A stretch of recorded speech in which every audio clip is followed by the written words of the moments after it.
Only 5 days remain for the start of the JIB exam this year. So I cleared it a while back and I secured a first class in my JIB exam, or the JAIIB as it is called. I did not get a distinction in that examination, but later on in the CAIB exam, I got a first class and a distinction, but that's a story for another day. So how can you use the little time that is left? Because I also did my preparation when only 5 days were left to go for this examination. So I can help you understand how you can use your time well, how you can focus on the important things and crack this examination. You just have to pass it. There's no need to aim high unless you want to. So let's start.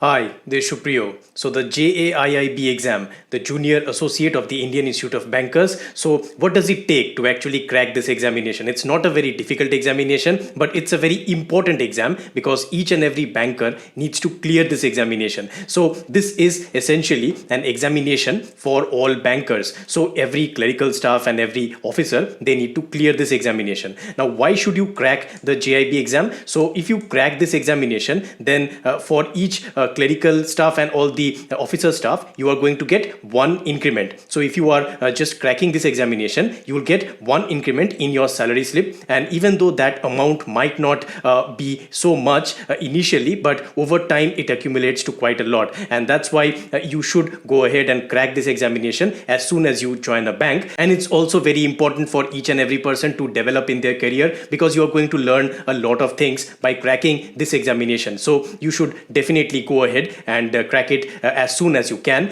And so basically my approach was to do as much as possible in as little time as I could allocate. So for each of the papers I could allocate only 5 days, but I saw that it was enough because I'll show you my marks. So how much I had scored. I scored a decent amount of marks by studying that amount of days. So my principles and practice of banking, the marks I got was 69. For the accounting and finance for bankers, I got 64, and for the legal and regulatory aspects of banking, I got 58. So I passed quite comfortably because your criteria for passing this examination, it is at least 45 marks in each subject, and you have to have an aggregate of 50% marks. So your average marks have to be 50%, and your each paper you have to get at least 45. But this understand that this is for the first attempt, and for any subsequent attempts you have to go ahead and get 50 for each of the papers. So that's how this arrangement actually works. And also note one thing: what is the first class and the first class and distinction? So these things are not important at all. They don't help you to get a larger salary, but if you really want to learn about banking, if you are really interested in it, then maybe you want to score higher because you want to learn the finer points. But I'll still tell you that for the first class, if you want to get first class in this examination, you have to score 60% or more marks in average, and you have to pass in all the subjects in the first physical attempt. So you have to just pass, so score above 50 in each subject, and your aggregate has to be 60% or more. And if you want to get the first class plus distinction, then you have to score 70% in the aggregate and 60% or more marks in each subject in the first physical attempt. Now this is very important. These are all for the first physical attempt. So first class and distinction, they only come into play if you are cracking this examination on your first attempt. So that's all, and don't worry about it. You don't need to aspire to all those things. You just have to ensure that you pass this examination to get that increment. That's what most people do it for. And there are three main papers for this examination. The first paper, it is the principles and practices of banking. So I would suggest that for all these papers, the principles and practice of banking, the accounting and finance for bankers, and the legal and regulatory aspects of banking, all three papers, you should go ahead and buy the Macmillan books, because the book is very essential if you want to pass this examination in your first attempt. So I have put the links of the books down in the comments and also in the description of this video. You can go check it out.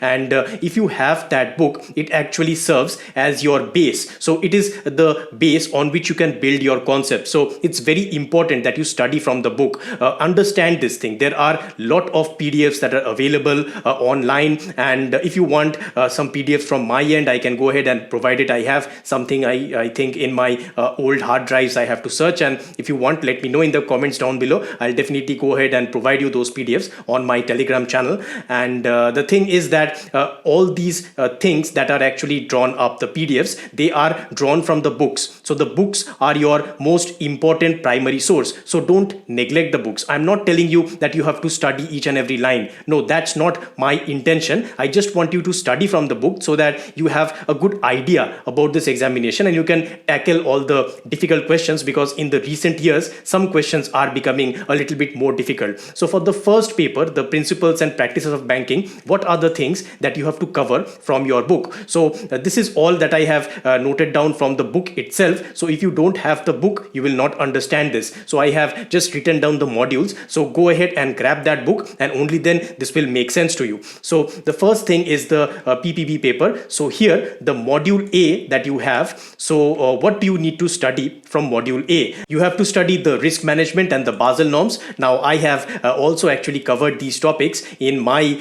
own banking awareness series, and in fact many of you who have actually watched that banking awareness series till the end, you are going to be helped a lot in the JAIIB exam, because these are all basics of banking and many people have already covered those things. So of course those videos are going to be helpful.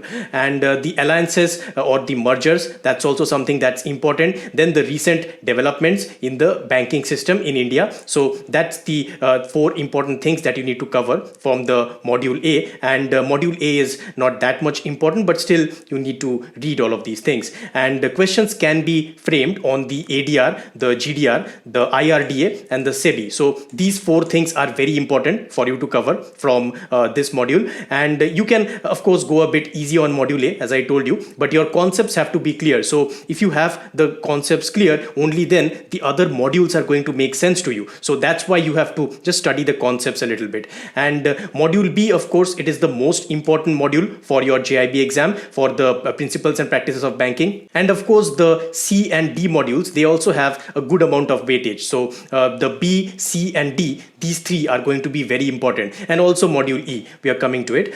So for module B, what you have to study the bank customer relationship, the banker special relationship, the MSME, the government sponsored schemes, then you have the priority sector lending, then the banking ombudsman. These are very important topics. Then the different modes of charging securities. So the charges on the securities are very important. Then you have the KYC, and also when you are reading about the KYC, the AML, the CFT, those things are also very important. And then you have to cover the collateral types and the NPS. So the IRAC norms and the provisioning coverage norms. So these things are also quite important for module B. So module B is a critical module and you cannot at all go easy on it. You have to actually read it in depth. So always remember that. And for the module C, now it's the shortest module, not much you have to read. You have to just read about the bank technology aspect. So it's all based on technology. You have to focus on the electronic fund transfer and the payment system. So all the different kinds of payment systems used in the banks, those are the things that you have to cover.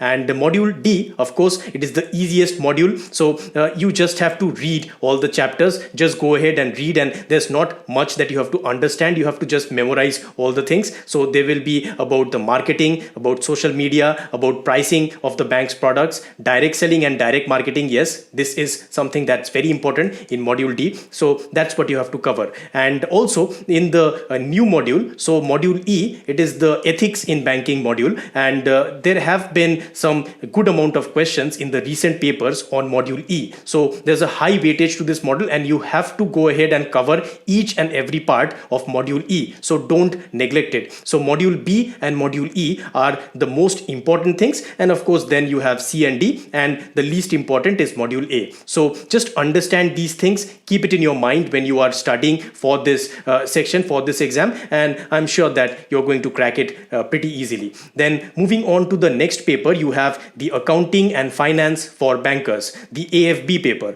Now in this paper, the main difficulty that people face is that they are not focusing enough on the numericals. Understand that this paper, a lot of it is dependent on numericals. So module A, it's extremely important. You have the interest calculations, you have the annuity problems, you have the yield to maturity, the YTM problems, the capital budgeting is also there, depreciation problems. So there are lots of different types of methods that you have to go ahead and you have to solve. Then you have the forex problems. Now a lot of people, they face a very difficult time in learning about the forex problems, but you just have to read it from the book. It's extremely simply explained, and it's quite straightforward, and it's very scoring as well. So focus on the numericals for module A. So module A is of course extremely important for this paper. And then for module B, you have to focus on the bank reconciliation and the bills of exchange, and also the trial balance as well. So there are some questions almost each time on the rectification of errors in the trial balance and also the reconciliation problems. So these are the two important things from module B which are quite in focus, and you have to go ahead and cover it. And module C, then we have the balance sheet equations, we have ratio analysis. Now ratio analysis is also another hugely important topic, and you cannot neglect it. It's actually quite interesting as well to study these things and all the formulas and how the calculations are done. So go ahead and study that carefully. Then you have the company accounts 1. So company accounts 1 is very important. Even if you cannot cover the company accounts 2, the company accounts 1 is something that you should be focused on. And of course then you have the module D. So module D, you will be doing the reading on all the chapters, so not a lot of coverage is required, but you have to just go ahead and read about the KYC, the deposits or the loan accounts, the cash handling and the CBS knowledge. So these things in module D, they are going to be very helpful in your day-to-day banking work. So whatever work you are doing in your bank day to day, you are going to learn a lot of things from module D regarding that. And of course, as I told you, focus on the numericals. So the depreciation sums, then you have the interest problems, the annuity problems, the bond problems, and these things, if you are focusing on, you're going to get easy marks. And just remember that there are almost no conceptual questions, very less conceptual questions. Mostly it's just formula based and it's not tough at all. So don't have a fear of numericals. Just go ahead and cover it in the manner that I have told, and I'm pretty sure that you're going to get some good amount of marks. And then you have the third paper, the legal and the regulatory aspects of banking. Now a lot of people, they face a lot of problems in this paper, and most people who are failing JIB, they are failing because of this paper. So they get stuck in this paper, and even you saw my marks were also lowest in this paper because it is actually extremely boring type of theory. So you have to revise. So that is something that I cannot stress enough. You have to go ahead and revise as much as possible, and just make notes, and short notes only. Don't go ahead and make huge notes, just short notes, and do it from the MCQs as well. So do an MCQ based preparation for this, and yeah, of course, don't fall asleep.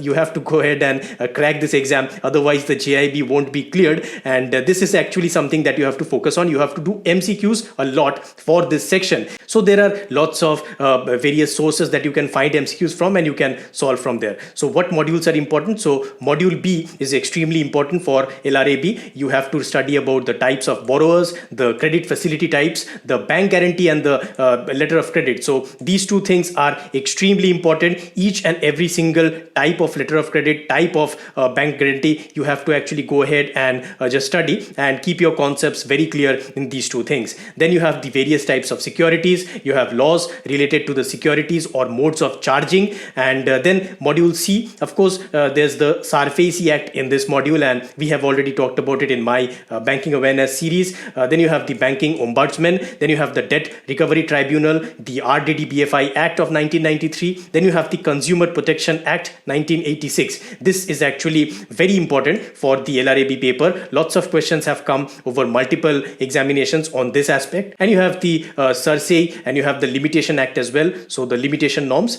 Then you have the module D. Now module D is the easiest module, I will say. So you only have to study about what is a contract and the different types of contracts of indemnity, guarantee, bailment, pledge, agency, sale contract, etc. So these things you have to cover in module D. And then you have to also cover the conditions and warranties. Some questions, but they come from these things. Then you have to read about the types of companies. Now types of companies is also another very important thing for this paper, and lots of questions have been framed from there. And also very important, the memorandum of association versus the articles of association, the MOA and the AOA. So there have been some focus areas on these two aspects, and you have to go ahead and cover each of these things to get a good score. And the doctrines of ultra vires, constructive notice, and indoor management. So these chapters are also very important, and all that I'm telling you, it will all make sense if you tally it from your book. So you can find all these chapters in your book and you can study them especially well. And then you have the Right to Information Act 2005, that's also very important. The Prevention of Money Laundering Act 2002, the Transfer of Property Act 1882, and then the FEMA, of course, the Foreign Exchange Management Act of 1999, very important. Information Technology Act 2000. So these things are the things that you have to focus on for your third paper, and hopefully you are not going to fall to sleep, and you are going to be able to pass this examination. And so let's talk a little bit about the quickest approach for this examination. So one thing that really helps to do it quickly is that if you have lots of MCQs, so try and get as many MCQs as possible, and there are also short notes available on the internet. So I'll try and find some for you, and I'll upload it in my Telegram channel as well, so that you can go ahead and you can read it. If you need it, just let me know in the comments. So those things are definitely going to be helping you. And also you can follow Murugan's website, the website called JAIBCIBmocktest.com. So you can just create a free account over there and you can practice questions. So lots of MCQs they have actually framed there, but note one thing, that some of them are quite old, so you have to be very careful that you don't spend all your time there. What I used to do was, when I was in the bank, whenever there was some free time, I used to open that website and I used to do some questions and answers from that website. It used to help me, but also I had some PDFs on my phone and I used to study those things as well. So if you can make use of that time when you are in your branch, when you are just having free time, you can just sit at your phone and you can go ahead and prepare a little bit. And also the books are actually very, very important, and you have to go ahead and read the books. Understand this, all these 3 books that I have told you about, I have explained all the important modules, all the important chapters. You have to go ahead and you have to cover it. So I already put the links of the books in the description and in the comments. You can go and check it out. And also remember that you don't have to read each and every single thing. So there is a lot of fluff in each and every book. There are pages and pages of descriptions. So don't waste your time by reading each and everything. That was my purpose. I told you which were the focus areas. And what you can do is, when you are reading the book, at the end of the book, there is a section that is called Let Us Sum Up. So that section where there is a summary given of each and every chapter, go ahead at the last and you read that summary for each and every chapter. Don't miss the summary. And also there are some practice questions. So just to help you understand that chapter, some questions have been given at the end of each and every chapter. So you have to solve each and every question given at the end of each chapter. That's going to be very, very helpful, and you will see the effect of this when you sit in the examination. Lots of questions are going to be common for you.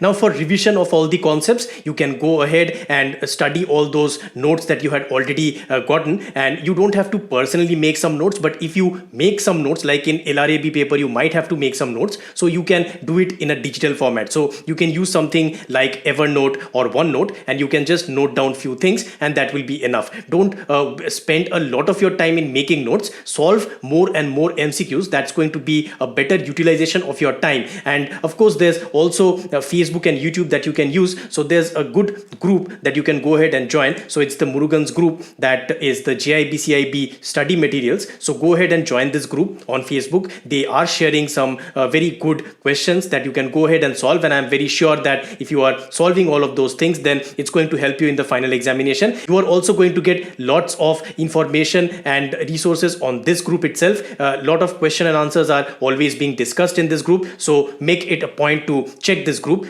In fact, just a few days before the exam, lots of questions are also shared, so you can go ahead and you can even check the past questions from there, and it's going to be very helpful for your overall preparation. And finally, how do you use YouTube for your preparation? Now, the one thing that I will tell you is that there are a lot of paid courses, and I don't really think that paid courses are necessary. Big channels are there who are offering paid courses, and most of it is not that much useful. So there is the IIBF channel. So the IIBF's channel, you can go ahead and you can see, but the problem is that their faculty, well, let's say that they are not up to the par, and that's why it's very difficult to study from IIBF videos, though they have a lot of videos on their channel, YouTube channel I mean. You can go ahead and you can check it, and you can also find some good videos on the NS Tour School of Banking. That's also a channel that you can follow, though you are not going to get everything, but a sizable part of the things you are going to get. And finally, you can also check out the channel Two Hands. Now the Two Hands channel, it used to be a really good channel. A lot of people used to follow it, and that is why they have actually made each and every single thing paid, and it's okay, they also have to make money, I guess, but I don't think that the paid courses are that much good. But of course, if you want to, if you don't have time, you can go ahead and you can avail it, but I'm pretty sure that if you follow all the things that I have told you, you are going to get success. So best of luck for your JIB exam, and I hope that with all the resources and all the information that I give you, you are going to get a very good score and also crack the first class and the distinction. So I hope you liked this video and that it was beneficial to you. If you enjoyed it, please click on the like button and share it with your friends, and if you want to see more of this kind of content, please click on the subscribe button and do not forget to click the bell icon so that you, my friend, do not miss any future update. I'll see you in the next video. Bye bye.